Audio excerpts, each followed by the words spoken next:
Hi children, good morning everyone. This is B. Ramadevi working as an English teacher at Balayake Gurukulam, Veerapanenigudam. In the previous class, we learnt about the lesson The Dear Departed Part 2. Already you know what happened in the previous part of the play.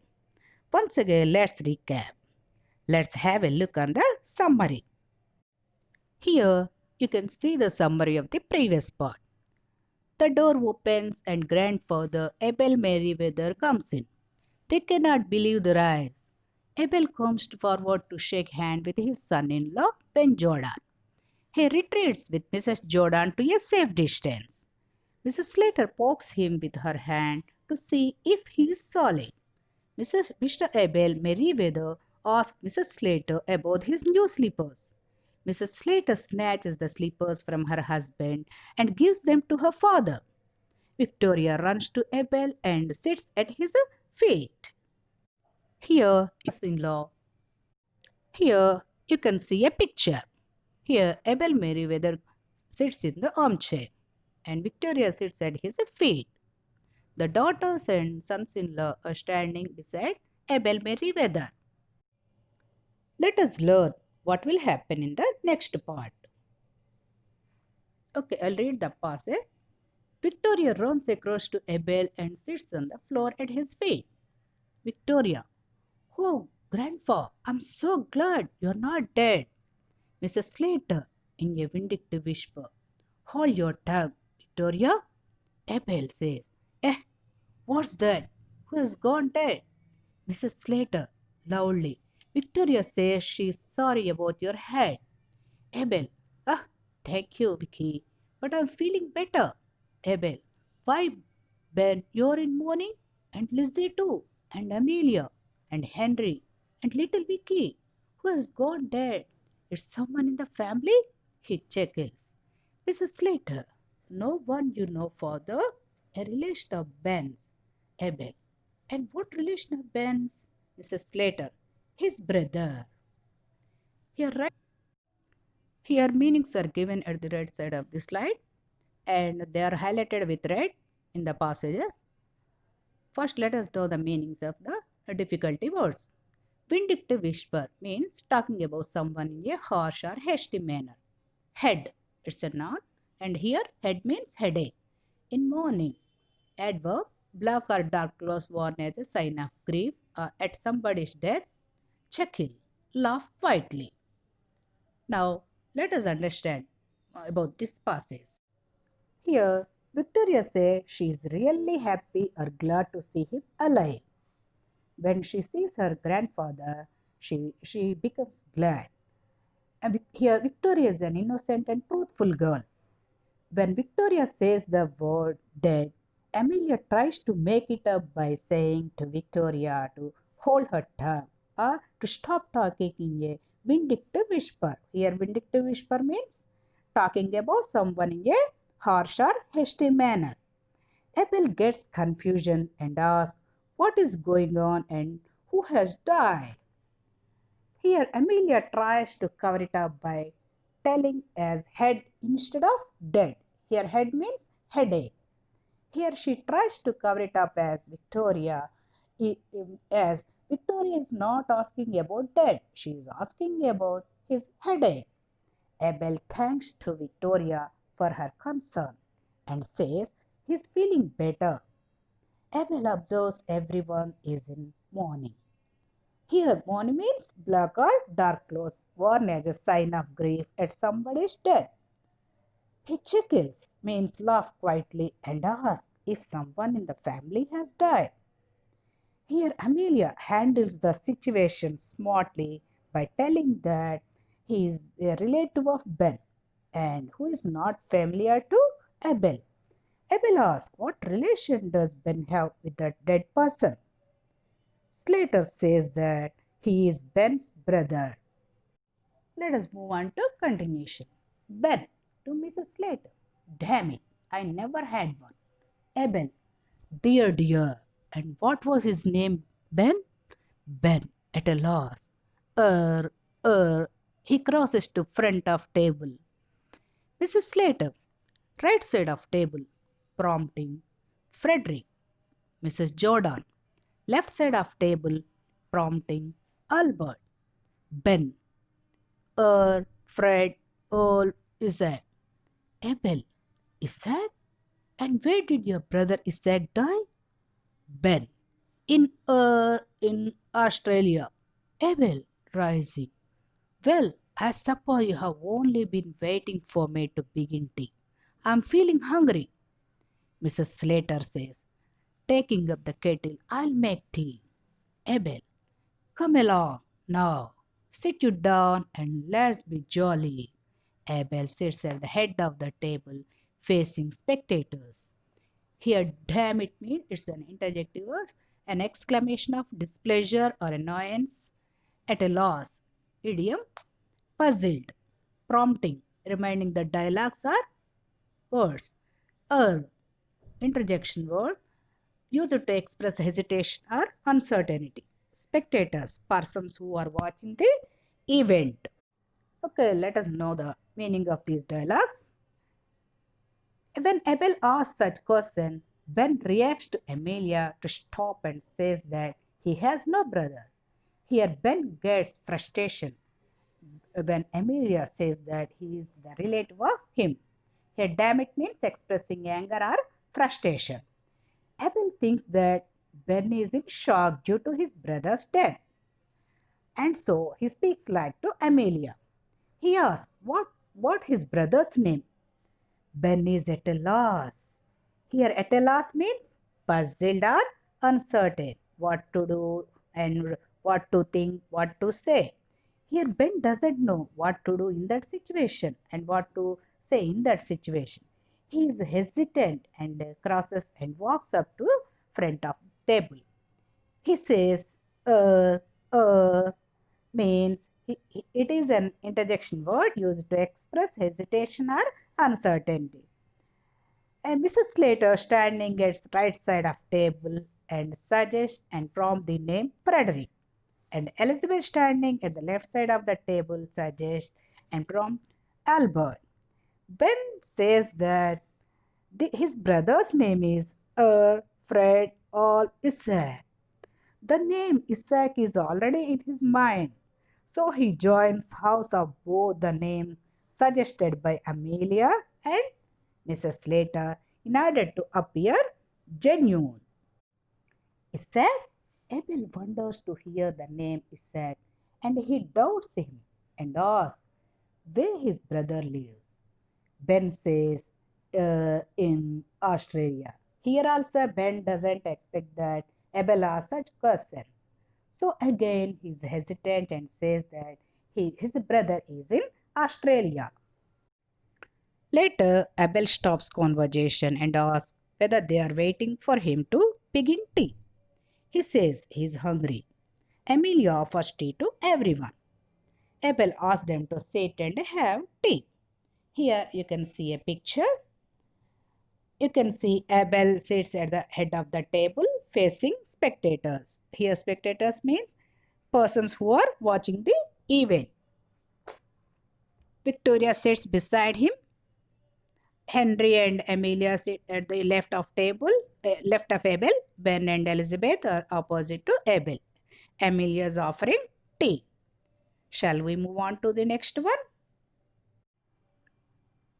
In this slide, Abel said, suddenly recollecting, Amelia and Henry, what the devil did you mean by shifting my bureau out of my bedroom? Henry and Mrs. Slater are speechless. Do you hear me, Henry? Amelia, Mrs. Jordan says. What bureau was that, father? Abel, why, my bureau, the one I bought. Mrs. Jordan, pointing to the bureau, was it the one, father? Abel, that's it. What's doing he there? A pause. The clock on the mantelpiece strikes 6. Everyone looks at it. Drat me, if that is in my clock, too. What the devil has been going on in this house? A slight pause. Here, these words are interjection words and used to express distress, regret, to express inquiry or surprise. Strike to hit. Drat means used to express annoyance. Let us know the meaning of this passage. Suddenly, Abel remembers the happenings in his room. He notices that his bureau is not in his room. He gets angry and asks why they have shifted his bureau from his room. Here, the word devil means an expression used in questions to express anger or surprise. When he asks about bureau, Henry and Amelia become speechless. Here, speechless means they are unable to answer to Abel. Abel shouts loudly, "Do you hear me, Henry? Amelia?" He shouts at Amelia and Henry, whether they are hearing or not. Elizabeth wants to reveal her sister's wickedness towards her father. She thinks that it's right to reveal her sister's wickedness. Elizabeth asks what kind of bureau that he has. He replies, which he has bought. Elizabeth points towards the bureau which is kept in the hall and asks him whether it is his or not to confirm her doubt. Abel looks at the bureau and confirms that it is his bureau. At the same time, the mantelpiece strikes at 6 and everyone looks at clock. Here, drat means used to express annoyance or irritation or anger. On seeing his clock, he gets angry and asks who and why they have shifted his clock and bureau. He asks what has been going on in this house.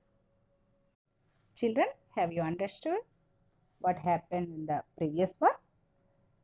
Next, let us move on to the next slide. Ben, well, I'll be hanged. Mrs. Jordan, rising. I'll tell you what has been going on in this house, father. Nothing short of robbery.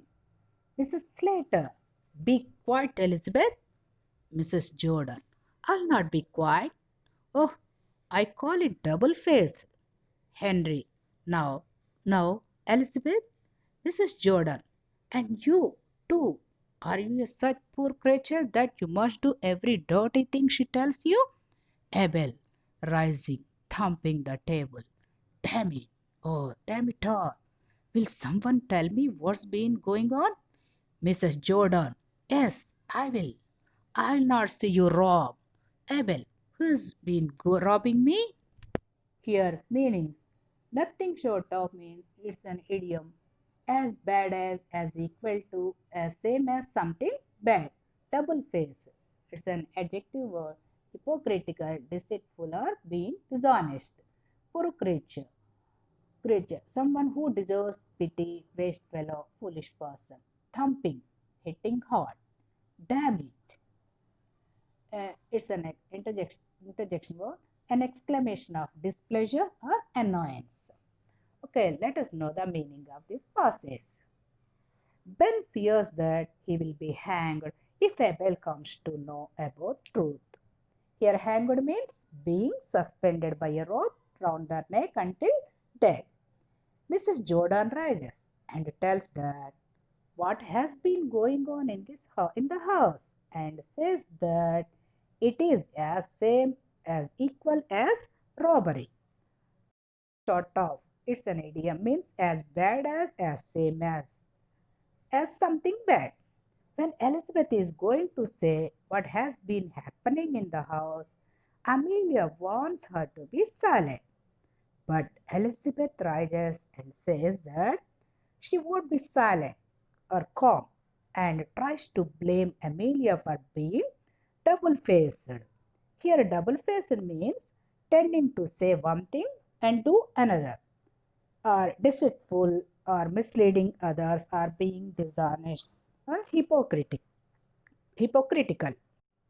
When Henry is about to stop her, Mrs. Jordan fires at him, telling he's a poor creature who does everything as his wife says. Observing all this, Abel rises, gets angry and thumps. Here thumps means hitting hard the table and asks what's going on in the house. Elizabeth wants to reveal what exactly going on. Abel doesn't understand what Elizabeth's saying and asks, who is being robbed? Now let's go to continuation.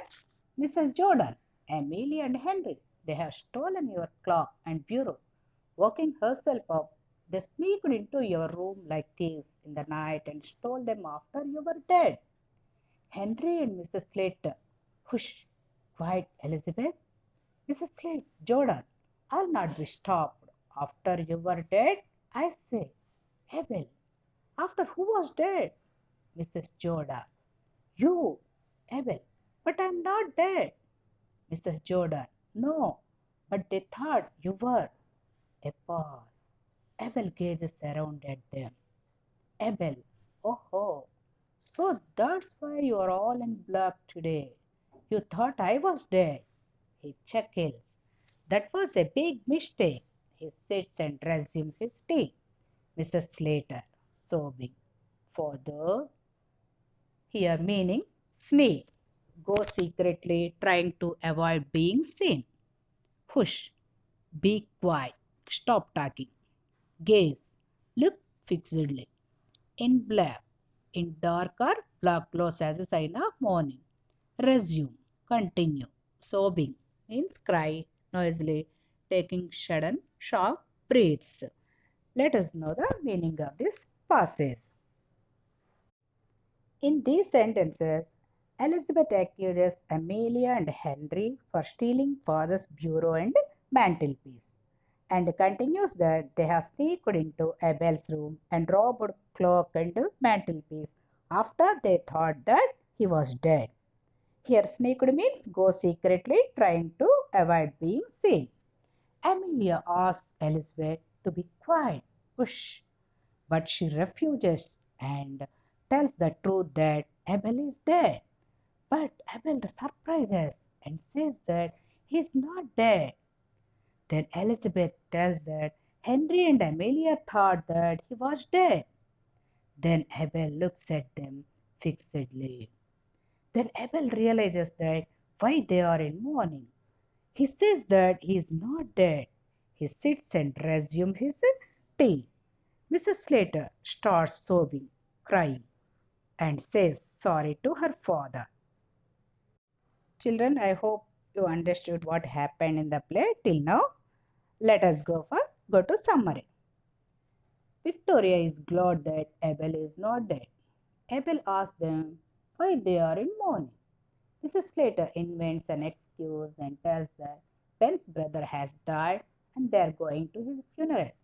Abel says perhaps they have been waiting for him, and then he tells them to sit and have tea.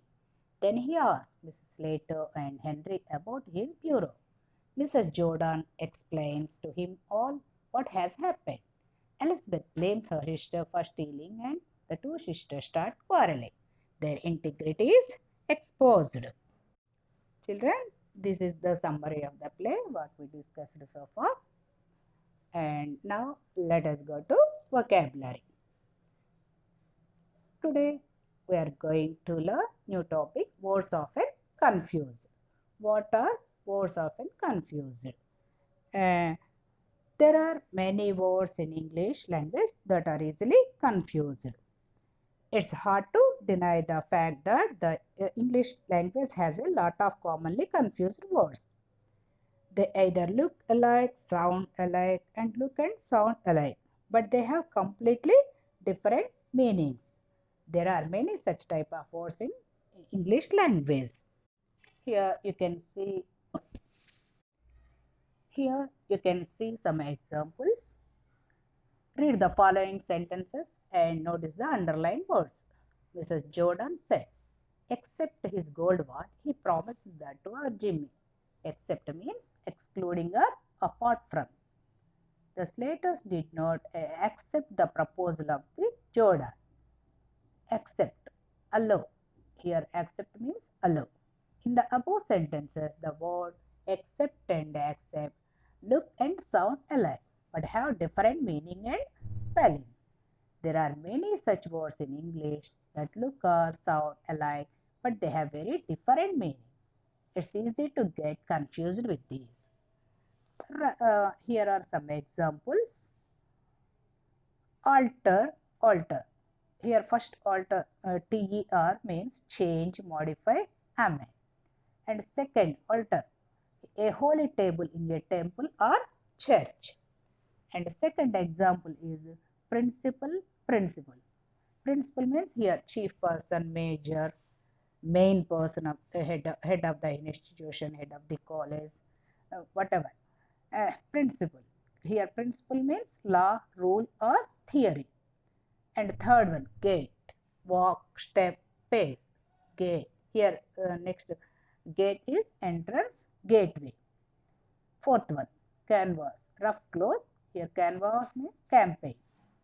And here check, check, ceiling, ceiling, compliment, compliment, stationery, stationery. All these words look and sound alike, but they have different meaning and different spellings. So we easily confuse with them. Here 4 examples are given and remaining you complete by looking them up in dictionary to find their meaning. The following strategies can help you avoid misusing confusing words. First one is use a dictionary and keep a dictionary of your desk while you write. Second, keep a list of words you commonly confuse. Be aware of the words that often confuse you. And third one, study the list of commonly confused words. Okay, students, I hope you understood the lesson and will complete the assignment. Okay, thank you, students. Thank you, one and